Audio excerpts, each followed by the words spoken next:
Lagi ding. Assalamualaikum warahmatullahi wabarakatuh. Waalaikumsalam warahmatullahi wabarakatuh. Apa kabar Bapak Ibu? Alhamdulillah, luar biasa. Allahu Akbar. Alhamdulillah, semangat banget ya hari ini. Muka Ibu kok lain-lain Semangat dong, Bu. Ibu Evi yang semangat kayaknya nih. Yang selebihnya kayaknya makanya dulu. Iya, energi banget gitu. Oke. Ada kata pepatah dari saya.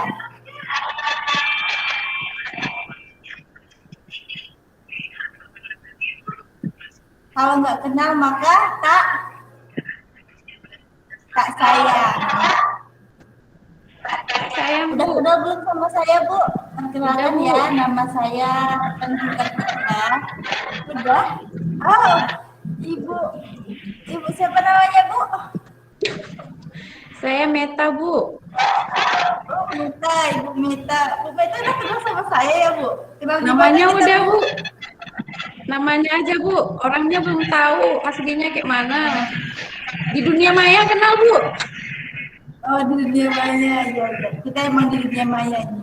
Main kita dunia maya sekarang, Bu. Bukan dunia nyata. Iya, Bu Mita ya. Oke, sebelum kita hari ini kan kita ada pelatihan. Jadi sebelum kita memulaikan pelatihannya, mari kita buat speaking dulu ya, biar mencairkan salah satu. Ya? Sudah siap Bapak Ibu? Dengar suara saya Bapak Ibu? Siap. Siap, Bu. Dengarkan instruksi dari saya ya. Oke. Dengarkan baik-baik instruksi dari saya. Bu Meta bisa didengarkan? Iya, Bu. Sorry, Bu. Maaf. Ya. Dengarkan ya, langsung dijawab tanpa berpikir lama. Jadi kalau nggak mikir kayak mana, Bu? Instruksinya boleh berpikir tapi tidak terlalu lama Bu Meta. Jangan sampai sejam Bu Meta berpikir. Masalahnya kalau udah sore ini agak lama lolanya gitu, Bu. Iya. Ya sore ini kan maklum masih Kita semangat pagi, Bu Meta. Semangat pagi. Iya. Makasih Bu ini. Oke, dengarkan instruksi dari saya ya. Siap ya? Siap. Kertas HPS warnanya apa? Langsung Putih. jawab. Oke. Awan warnanya apa? Putih. Putih. Oke. Tisu warnanya apa? Putih. Putih. Oke. Sapi minumnya apa? Air zam-zam. Air putih. Air putih, Bu. Air kolam. Bu Meta mau jawab susu, Bu. Iya, Bu Meta mau jawab. Saya Iya, Bu Meta. jadi salah ngomong. Salah Bu ngomong. Meta terjebak kita. Oke. Baiklah, sudah gimana? Udah agak rileks pikirannya? Dah, mantap, Bu. Mantap. Saya lanjut ya sama PowerPoint saya.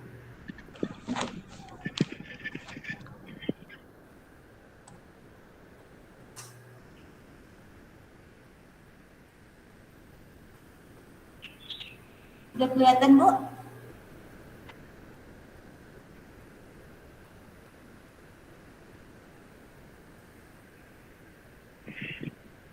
Sudah kelihatan, Bu? Kecil, Bu. Oke, Udah, Bu. mantap. Sudah. Perkenalkan, nama saya Tentukatika. Sebelum kita memulai diskusi kita atau materi yang saya berikan, ini kesepakatan bersama sebelum kita pembukaan. Yang pertama itu Sudah tepat waktu ya.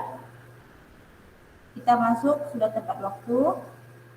Semua peserta kameranya on ya. Diharapkan semua peserta kameranya on. Menghargai pendapat dan saling bekerja sama. Paham Ibu? Paham Ibu? Bapak?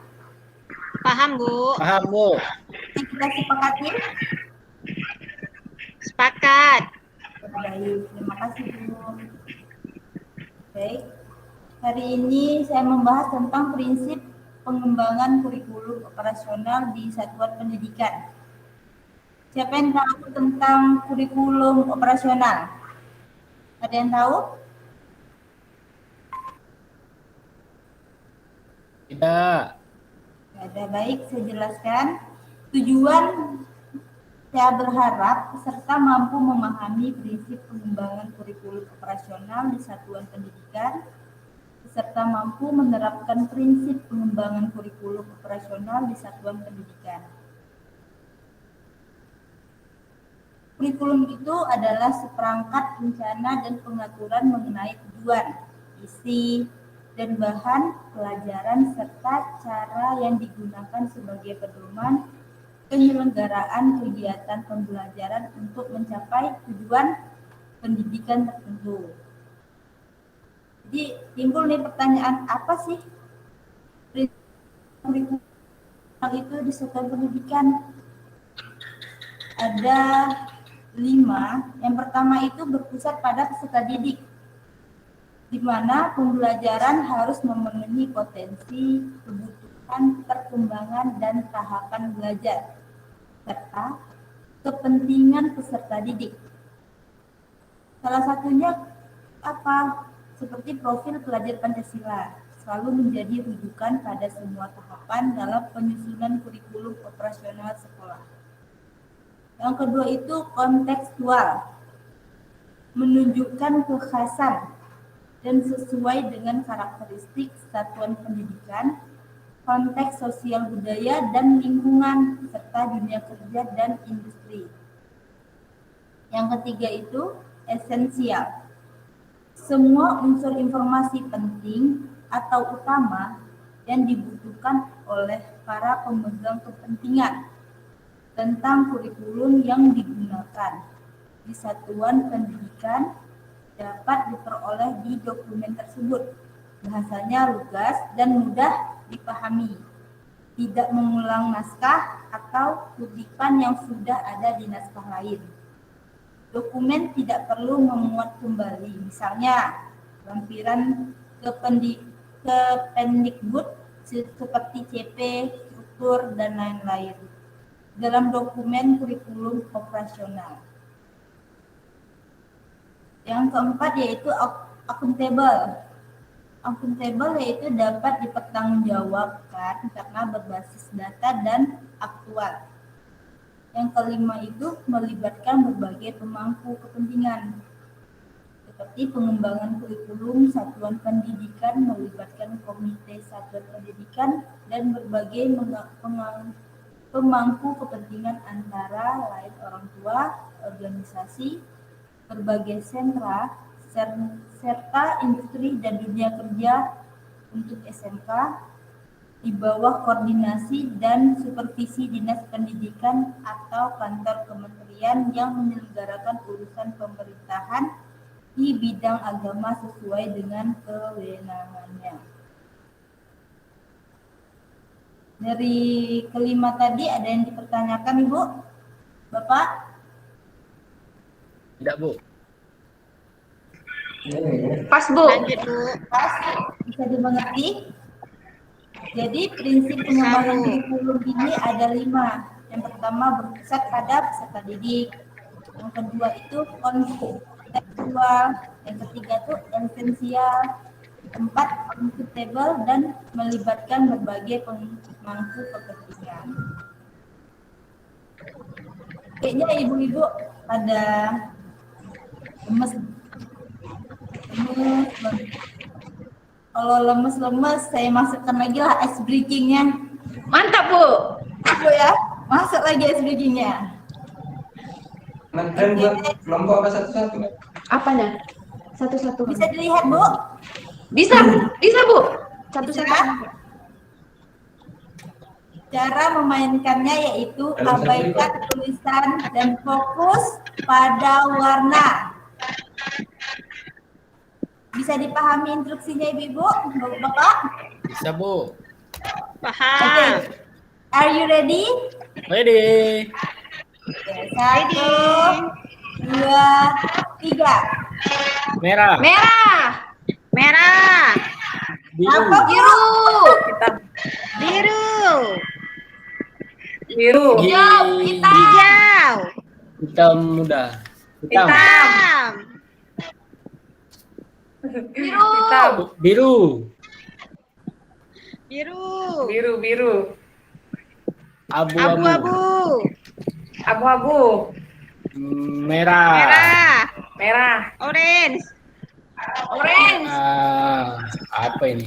Orange. Orange. ungu, Ungu. Orange. Orange. Ungu. Dari 10 soal, berapa jawaban yang benar? Benar semua. Benar semua. Yeay. Benar semua. Tadi ada Bapak, siapa tuh namanya? Siapa nama Bapak? Pak Pak Arman. Darmawan, Bu. Ada salah, Bu. Pak Darmawan. Pak Darmawan. Ya, Pak Darmawan. Tadi ini nggak tahu dia warnanya. Ini apa ya? Ya, Pak Darmawan ada salah matanya atau kelelahan ya Pak? maklum Bu. Ya baik ya. Kita kembali ke slide kita. Udah agak mending ya. Udah dapat pencerahan lagi. Ketimbang kita diam-diam saja. Ini Dah, kita- cerah, Bu. Oke, cerah seperti harinya. Nih, ada pertanyaan nih. Bagaimana pelaksanaan prinsip pengembangan kurikulum operasional di Satuan Pendidikan Bapak Ibu? Prinsip pengembangan kurikulum operasional di sekolah.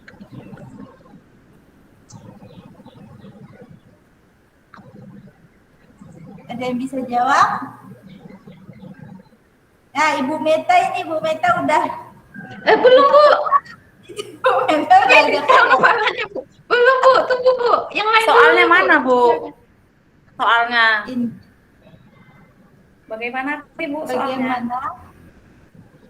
Bagaimana pelaksanaan prinsip pengembangan kurikulum operasional di Satuan Pendidikan Bapak atau Ibu?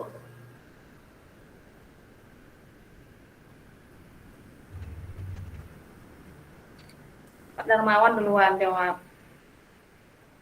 Pak Darmawan? Ya, Pak Darmawan, silakan Pak Darmawan. Iya. Baik, terima kasih kesempatannya, Bu. Pada kesempatan ini saya serahkan kepada Ibu Meta, Bu, untuk menjawab. Sudah siap tadi katanya, Bu. Saya masih cari jawaban nih, Bu. Ya udah deh, kayaknya Bu Wevi deh. Bu Wevi udah siap siaga untuk menjawab ya, Bu. Aduh. Melempar ini. Bagaimana pengembangan apa tadi? Bagaimana pelaksanaan prinsip Mana pengembangan pelaksanaan prinsip pengembangan? operasional di Satuan Pendidikan Bapak Ibu? Tadi kan ada 5 Ibu. Ada berpusat pada peserta didik, Ya. aktual, esensial, akuntabel, melibatkan berbagai pemangku kepentingan. Apakah itu sudah dilaksanakan di sekolah Ibu atau belum? Gimana? Bisa Ibu Sudah. sharing-sharing deh sama kita. Kayaknya lebih ke itulah, Bu, yang pertama tadi. Apa tadi yang pertama, Bu? Yang pertama, berpusat pada peserta didik. Iya, berpusat pada peserta didik. Ya, nah jadi di sekolah kami seperti pengembangan kurikulumnya lebih berpusat kepada peserta didik. Jadi melihat bagaimana kebutuhan peserta didik gitu, Bu. Mulai dari latar belakang keluarganya, ya kan? Latar belakang keluarganya, lalu bagaimana proses belajarnya di sekolah gitu. Karena latar belakang keluarga kan itu biasanya juga mempengaruhi proses belajarnya di sekolah, ya kan Bapak Ibu. Tambah lagi di sekolah kami ini sebagian besar siswanya itu latar belakang keluarganya broken home, Bapak Ibu. Nah, jadi memang kami lebih ke peserta didik gitu, bagaimana supaya di sekolah itu mereka fokus belajar gitu, tidak memikirkan bagaimana keluarganya di rumah gitu. Karena memang sebagian besar itu mereka anak-anak yang memang butuh bimbingan khusus gitu. Karena memang sebagian besarnya mereka anak-anak broken home gitu. Jadi memang kami pengembangan kurikulumnya memang lebih terfokus juga dengan peserta didik gitu. Saya rasa cukup sekian Bu Meta. Saya kembalikan kepada Bu Meta. Mohon maaf Bu Tengku ya. Cukup sekian Bu Tengku. Saya kembalikan kepada Bu Tengku. Ya, bagus sekali ya, luar biasa Ibu Levi. Kasih apus dulu untuk Bu Levi. Mohon maaf. Ya, selanjutnya Ibu Ainin. Ya, kita diskusi, cuman seperti tadi maksud saya kan kita kan banyak bertanya. Satu Ya, Bu orang Ainin. misalnya kalau yang bertanya siapa, yang bertanya siapa, kemudian Oke, baik. Ibu Ika atas kesempatannya. Pelaksanaan kurikulum operasional di sekolah kami itu sudah menunjukkan pada tahap-tahap prinsip ya, seperti berdasarkan dengan potensi peserta didik, kebutuhan, perkembangan di peserta didik. Nah, di sekolah kami ini Bapak Ibu, di era pandemi ini saya lihat khususnya yang laki-laki ya, karena daerah kami ini banyak kebun sawit ya Bapak Ibu ya. Jadi karena pandemi ini mereka itu banyak ikut-ikutan apa kalau menaikkan sawit itu Bapak Ibu? Beres, dodos. Tepat. Sering ke situ sekarang ini. Maka dari itu untuk pencapaian kurikulum di era pandemi ini kami merasa kesulitan, tentunya banyak hal-hal yang tidak tercapai, dan tentunya juga motivasi anak juga di era pandemi ini di sekolah kami ini sangat kurang Bu untuk belajar, sehingga ketika ujian saja kita memakai Google Form itu banyak yang nggak masuk ke ujiannya seperti itu. Jadi nampak di situ terlihat bahwasannya motivasi anak itu sangat kurang sekali di era pandemi ini. Ya, saya mau juga sharing dari Bapak Ibu semuanya bagaimana anak didik di sekolah kami itu dapat dari Bapak Ibu lah kayak mana pencerahannya agar tidak seperti itu gitu. Kalau yang perempuan, namanya perempuan kan banyak yang di rumah ya Bu ya. Kalau perempuan itu banyak menyelesaikan tugasnya, tapi kalau laki-laki itu banyak kerja untuk di era pandemi ini. Terima kasih Bu. Luar biasa Ibu Ainin. Pertanyaan Bu Ainin.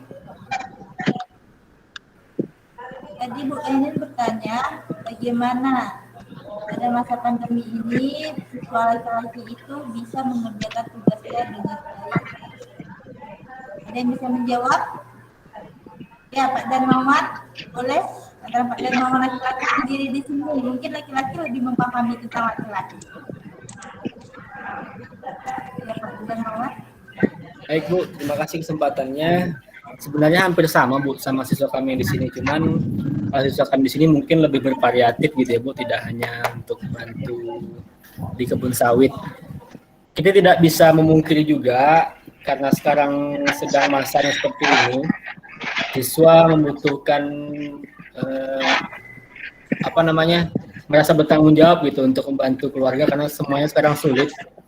Jadi mereka memberikan kesempatan karena tidak sekolah, waktu ini bisa dipakai untuk bekerja seperti itu, membantu perekonomian keluarga. Tapi yang perlu kita lakukan sebagai guru, kita kan punya keterbatasan Bu, kita tidak bisa berinteraksi langsung dengan siswa ada di rumah. Jadi kita butuh perpanjangan tangan, kita butuh bantuan orang tua atau kakak dari siswa tersebut yang sekiranya memiliki visi yang sama dengan kita, yang menyadari pentingnya pendidikan, pentingnya mengerjakan tugas dan sebagainya. Kita bisa menyentuh siswa dari sisi itu, Bu. Kalau kami lebih intens berkomunikasi dengan orang tua agar walau bagaimanapun anaknya sibuk untuk mencari pemasukan, mencari uang untuk membantu keluarga, tapi jangan sampai kewajibannya di sekolah terabaikan, entah itu tugas, entah itu ujian dan sebagainya. Kalau kami seperti itu, Ibu. Terima kasih. Ya, terima kasih Pak Mamat. Gimana Bu ini bisa diterima tanggapannya, masukannya? Bu ini? Gimana Bu ini bisa diterima masukan dari Pak Darmawan? Oke, saya paham. Ya, terakhir ya, Ibu Meta. Saya Bu, Ya, saya